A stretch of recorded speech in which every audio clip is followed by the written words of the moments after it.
this stream. I just wanted to go over my thoughts on Avatar: The Way of Water. Yes, this is Spider-Man gameplay in the background. It's kind of ironic, really, because I am going to be talking a lot about Marvel as well in this stream. Just kind of going back and forth between the, I suppose the rivalry between Avatar and the MCU, because there seems to be one. Not intentionally, but, well, at least on one end it's not intentional. But, yeah, no, I just wanted to talk a bit about my thoughts on the movie. Now, I'm just going to give a disclaimer. This video will probably sound like I'm hating on the movie. That is far from the case. I actually really enjoyed it. I thought it was really good. There's just a lot of things in this movie that I found quite problematic. I am going to start off with things I enjoyed first, because I do like to keep a positive vibe in these streams and in these videos. And yeah, I just feel like it's good to start with the good. So first thing I'm going to talk about, the visual effects. Oh my god. This film definitely utilizes the visual effects from IMAX cameras fantastically. I think this might be some of the best visual effects we've had sorry, bless me, in a movie from the 2020s, you know. I don't think I've seen a movie with this good visual effects since Endgame. I did also like the Eternals visual effects, and a lot of the you know, the TV shows have been filmed with IMAX cameras as well, you know, like Under the Banner of Heaven, and IMAX cameras is definitely the way now, and I'm so happy, and this film probably uses that the best. The CGI looks a lot better than it did, obviously, 14 years ago, or 13, yeah, 14 years ago with the with the first movie. I'm out of practice for this game, I've not played it for a while. You know,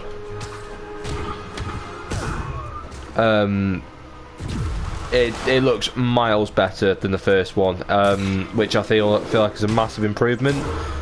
I think the movie, the sequel to the movie, sequel to the first one, definitely uses CGI a lot better. The world of Pandora feels so much more alive this time, which I think is brilliant, because the first one it felt really powerful and just authentic, and I loved it. I loved the visual effects. I love the world of Pandora. I genuinely think that it's one of the absolute best fictional planets in terms of, you know, geography, and I just think it's amazing. And this film very much uses the world itself to such a beautiful degree, and there's a lot of things I also really liked in this film. How it does feel like a clear follow-on from the first movie, obviously set 15 years later, and there's a certain things to do which I think is really nice. I think starting the movie off by setting up Jake and Neytiri's family, I think, is a really lovely way to start, because these kids are a focal point of the movie. In fact, I'd say the kids are probably the main characters, which I'll get more on that later, because that's when things I start to dislike come under. But the way the movie sets up Jake and Neytiri's family, since this film's been out for nearly a month, I am just going to talk spoilers, but give no spoiler warning. I'd assume you've all seen it by now, and if you don't like Avatar, then, you know, don't watch. It's as simple as that. But, you know, I think the way that they did, you know, follow on, I think was really nice. I think you know, there were certain scenes as well which I think were absolutely fantastic. In fact, my favourite scene in the movie is probably Neytiri's rampage after she loses her son. That scene I think was amazing. It definitely felt like the Neytiri we had from the first film. I also did like some of the moments with the kids as well. I am going to go into why I didn't like most of their story. I did enjoy the fight scene between the Matkayana and the Matakan tribe. I forget the name. The forest versus the sea Navi. I did like the fight scene between them. Obviously, Jake has been teaching his children how to fight like humans as well, because of course the Navi aren't really that familiar with human hand-to-hand combat. They just, you know, slap with their tails and stuff like that. It's very impractical the way they fight. So I thought it was a really good scene. Oh God, it's a really good scene, and I did see it coming. I was like, yeah, I enjoyed this. Although it made me realise how impractical the Navi body is, because throughout the whole movie their tails were being grabbed and their braids and their leku. I'm just thinking, did James Cameron deliberately give them a very you know, like, incompetent body? Although it did actually answer something. Like, for example, when a Navi is born, their braid has no hair on it. I forget what it's called, honestly. Did I say Leku? That's the Ahsoka Tano's head tails from Star Wars. But no, like, I don't know, something about the way they used the biology of the Navi in this movie. I feel like it was very good. It was very good in my opinion. It obviously introduced a lot of key aspects to the Navi lore, and I just think the way the film you know, conveyed their journey and brought so much more life to Pandora. I loved it. I absolutely loved it. I do want to talk a bit about Quaritch as well. This is where the transition starts to go from positive to negative. I'm going to start off by saying that Stephen Lang is a phenomenal actor. He is truly a fantastic actor. I would have honestly much preferred he take over the role of Thunderbolt Ross than Harrison Ford. If I'm being brutally honest, I think Stephen Lang is an excellent casting choice. And of course, they brought back Quaritch in this film, which in perspective, I think is pretty cool. Especially the role of Spider in this film. I thought Spider was a very good character. Spider, of course, being the son of Quaritch, which I think is a really nice twist. I didn't see it coming, and there are a lot of things that make no sense. But I think the twist itself was nice. At the same time, it's a bit dumb as well. It's one of those, okay, that's kind of cool, moving on kind of surprises where you don't really know how to take it, because there's a lot of plot holes in my opinion.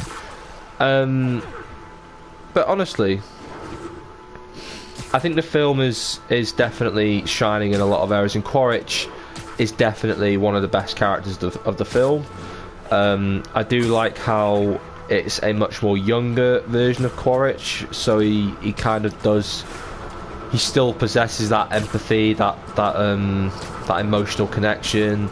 And I don't know, it's just something about it where it feels very different, feels very fresh as well. Because Quaritch was, you know, minor language, he was just a bit of a dick, wasn't he? Like, there's no other way of putting it. It was just a bit of a dick in the first film, and there's not really that in this film. But 9 minutes, all right. I guess we should probably start talking about the things that really annoyed me. Quaritch's motivations made absolutely no sense in this film. I honestly think that bringing him back was it was a risky move to begin with, because he had such a good arc in the first film, and I absolutely loved the scene where he goes to his original death place, you know, and he picks up his deceased skull.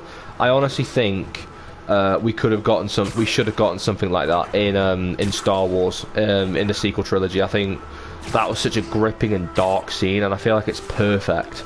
It's a perfect way to recap the original story. You know, you have things like Jake and Quaritch's final battle. You know, brought back from the body cam. I really like that twist. I really liked it, but at the same time, there's a lot of things that made no sense. Quaritch is essentially being told to kill someone who he remembers but doesn't actually know, over something that, again, he doesn't remember, which being his death, and technically it's a different person. It's just Quaritch in an avatar body, with human Quaritch's memories from prior to his death. So it's not actually Quaritch. So I don't really know what his motivation was. Did he just want to kill him because he was told to? Quaritch very much felt like a pawn, or a puppet in this movie. You know, you had the general who's like, yeah, go do this, go do that. And Quaritch was like, oh yeah, okay. Which makes me think that there's a reason why Quaritch is being kept alive. Of course, because Jake and Quaritch did go for round 2 in this movie, and I think the fight itself was okay. I think it could have been a bit longer. It could have been a bit more brutal. It just very much felt like dodging a bunch of knives and then a few headlocks, and I can't lie, the fight was a little bit underwhelming. I think the entire third act of the film was a bit anticlimactic, if I'm honest. Things didn't really pick up until the death of the firstborn. Thing is, with the kids, I'm going to talk about the kids now. The kids were so forgettable. I found a lot of them annoying. I liked Kiri, which is obviously Ava's daughter. Grace's daughter. I didn't like the way they pretty much pulled a Ray, in the sense they were obviously trying to set up who her father is, and then they just dropped it, which is clearly going to be another reveal for the third film, which I think is a bit annoying. Like, the thing is, I just didn't care enough to know who the father was, but now they're like, oh, your father is... Find out in the next film. I'm like, oh, well, just tell us who the dad is then. It's like, I don't care, but I still want to know. You know, they're saving it for some kind of big reveal for sure. I don't know. I really don't know. I think this film it's hit a lot of marks, but it's also missed a lot as well. The kids, you know, I like the fight scene between the sea and the forest at Na'vi, or the kids and the sea people. I liked the eldest one, the one that died. I didn't like the second eldest, the second eldest. He really got on my nerves. It just felt very repetitive sometimes, you know. Don't do this, they go do it. Don't do that, they go do that. I'm like, this is getting boring. And I think they did miss the mark a bit on the relationship between Jake and his two sons. Because obviously, you know, they have a beautiful funeral scene for the firstborn, where it goes through his relationship with his father, how they bonded over, you know, hunting and stuff like that, and the relationship with the second son very much felt like a prodigal son story. There's obviously a bit of resentment from Jake towards his youngest son, because he keeps getting his brother in trouble, and obviously, you know, the firstborn died protecting his little bro, which I think is a very, you know, Jake Sully thing to do. So I do get that, and I did like the ICU bit with his son. I thought it was really good. I thought it was really sweet. I do think they missed the mark though on trying to convey that father-son relationship, because it felt like, you know, there was a lot of very relatable aspects, you know, like feeling like the disappointment of the family and a lot of things that people struggle with, especially kids these days. So it did feel nice to see that kind of representation for people who have been through that and do feel like the disappointment of their family. And you know, I just think they could have, you know, given a bit more depth to it. Like we didn't really get many scenes between the, like, you know, sentimental scenes between them until the end of the movie when obviously Jake's son, I forget the friggin' name, is saying, you know, reciting the speech that he received earlier on in the movie about breathing underwater and managed to survive underwater, and how the way of water in effect kind of works like the Force from Star Wars. I saw a lot of parallels to Star Wars here, I will admit, which I think is both good and bad. Good because I'm a massive Star Wars fan and I love seeing parallels, but also bad because it dismisses the originality, drug deals and criminals, which I think is a bit myth in my opinion. I think it could have been a lot better. you guys are like little kingpins in training. So cute. You know, I think the movie could have been a bit more standout in its own right. Like I said, the final battle did feel a bit anticlimactic, brutal and good in many ways. You know, seeing that guy get his arm ripped off from the big harpoon wire thing, well, that was pretty fun to watch. And I think Spider dropped an F-bomb, which I'm like, oh, okay, it's kind of like a Walking Dead thing where they drop one, but then in the final one they probably might just drop loads. I don't know, but yeah, Neytiri going absolutely mental, you know, showing the power of a mother's rage. I thought was very, very compelling. You know, it was heartbreaking because I don't think any parent ever expects to bury their kid before their kid buries them. I think it's a very tragic and very heartbreaking thing to convey, and I think they did convey the grief from Neytiri really nicely, and just how she went absolutely ballistic. I'd also like I'm hoping that she fixes her father's bow, because that was very much a key symbol in this movie. However, she may end up just fixing the bow and then laying it to rest as well, as a symbol of letting go. I don't really know, but I did like a lot of the things this movie has done with the character Neytiri. But then this is also a big problem I had. Neytiri was hardly in it. She did hardly anything. In the first movie, she was very much a main character, you know. In this movie, she was the opening shot, which I thought was really nice. But then she does a few bits here, she does a few bits there. She says this, she says that, and then we don't really see her again until the end. And I'm just there like, what happened? I think the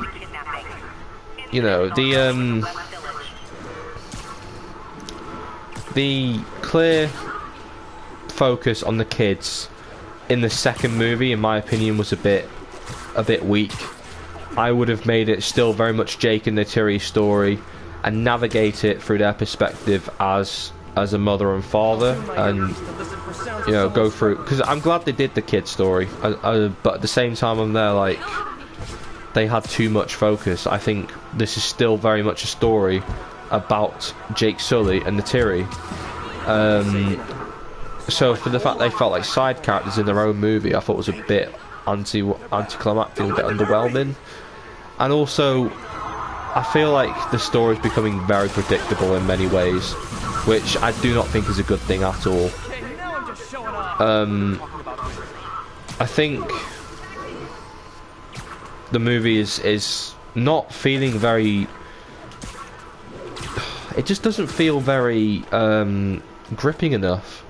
Like, I felt attached to a lot of the characters and the world itself, but in terms of the story, I pretty much predicted nearly everything in the movie. Me and my mate, we were just getting annoyed over the way the characters were you know, delivered, and there were just things that really got on the nerves, and the fact that Neytiri did hardly anything. I have to say, she's probably my favourite character. You know, I love Sam Worthington. I think he's a fantastic actor, and Jake was definitely good in this movie, but it just felt very mid.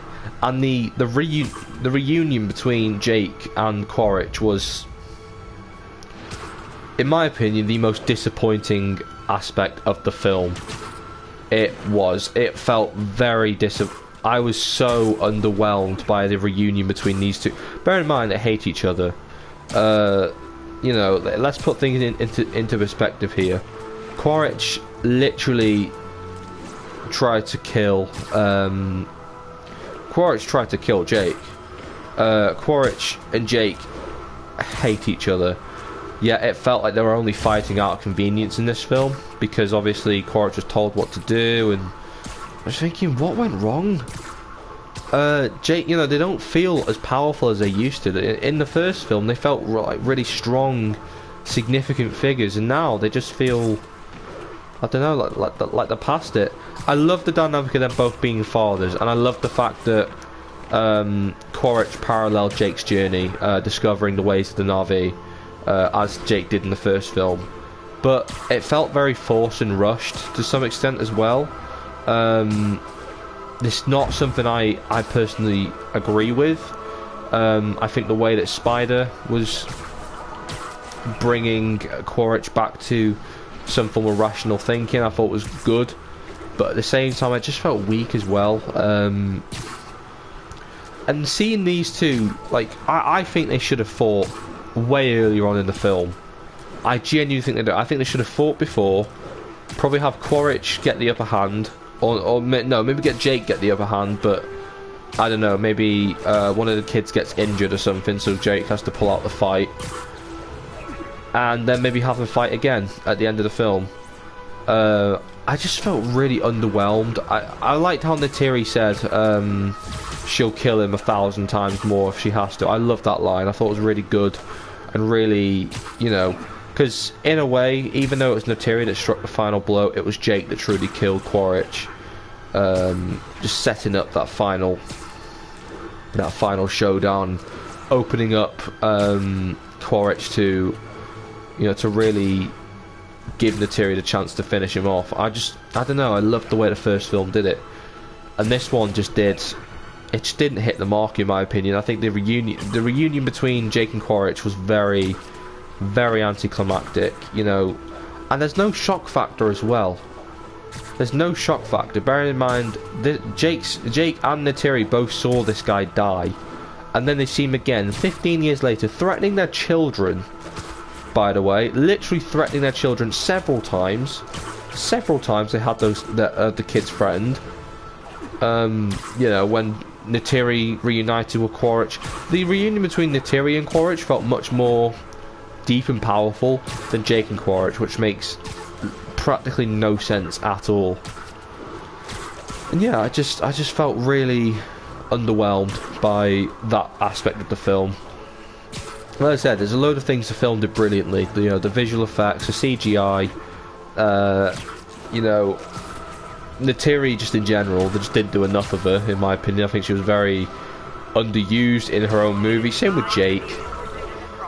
And I'm thinking, it's fine if you want to make the kids the focus, but this is the second movie of the trilogy, or of this, however many films they want to do. I think they're doing 5, or Avatar will be a series of 5 films. Honestly, I think that if this is the way the films are going, I think they should just wrap it up the next one. I really do. I can see it now that Jake and Quaritch are eventually going to work together. I think that would be a massive, you know, because if they have Quaritch be the villain of every movie, it's just going to be the same film. I just generally feel very underwhelmed by a lot of what this film did, and I wish it did is it was a bit. I wish it was better. I really do. I think they missed the mark quite a lot with this film. You know, maybe there were certain things that James Cameron wanted to do, but maybe didn't have the chance to do, so he did this instead. I don't know. But for a film that's been in production since 2014, I do feel very much a strong element of confusion over why this film felt very lackluster the way it did. I just don't understand it. I wish it was a lot better, in my opinion. That being said, I still rate it as a very good film. If I was to rank it out of 10, I'd probably give it a 7 out of 10. Maybe a 6. Yeah, 7's a bit generous. Probably a 6 out of 10. I'm not going to see it again in the cinema. I will watch it again on Disney Plus when it does come out. Probably around the spring it'll come out on Disney Plus. Maybe around March or April. Probably around Easter time. I expect to see it on Disney Plus. Yeah, I think the film could have been a lot better. But hey, that's just the way James Cameron's did it. I think James Cameron needs to pull away from writing and just focus on directing. As a director, he is sensational, but as a writer, he's done brilliant films like Terminator, Alien, and all these different sci-fi action-adventure films. You know, look at the Titanic as well. But I feel like James Cameron's dialogues writing is pretty bad, in my opinion. It just, I don't know. Don't get me wrong, Marvel writing does feel cringe a lot. I mean, let's just look at She-Hulk, for example. I might be saying a lot of bad stuff about this movie, but at the same time, this movie is a million times better. This movie's a masterpiece compared to the likes of She-Hulk or Eternals, in my opinion. I would watch this film over Eternals any day of the week. Eternals, this film's 3 hours and 12 minutes, so it's a long film. But also, I felt gripped. Nah, I'll take, yeah. I said I didn't feel gripped. I did. I didn't feel bored throughout any of the film. I didn't feel bored. I probably will next time I watch it because I know what happens, but at the same time, I just enjoyed exploring the world of Pandora. If anything, this film's made me more excited for the Avatar game that's dropping, Avatar: The Frontiers of Pandora. That game's gonna be awesome. But yeah, I do think that this film is a lot better than some of the Marvel productions we've had in recent years.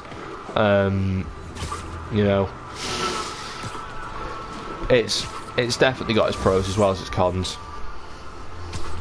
That being said, I do also want to say I genuinely don't think James Cameron's heart is in the right place making these movies. I just didn't feel James Cameron's heart put in it like I did with the last one. It feels like a whole Marvel's now getting better than us. Let's try and keep our spot. I don't feel it feels more competitive than it does passionate. The only reason Avatar's back to being the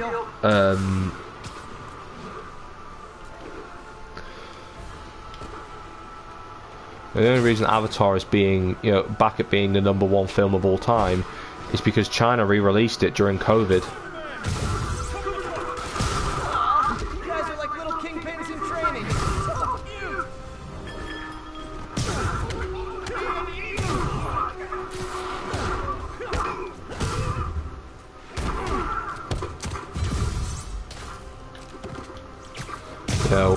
I hope I'm wrong, and I hope James Cameron is passionate about making these films, but I didn't feel it. I'm hoping the third one will prove me wrong and it's just a masterpiece. Yeah, so that's pretty much all I have to say on Avatar: The Way of Water. It's a good film, but I can't say more than that. Yeah. Anyway, thank you for watching. I'll see you all soon, and peace out. Bye-bye.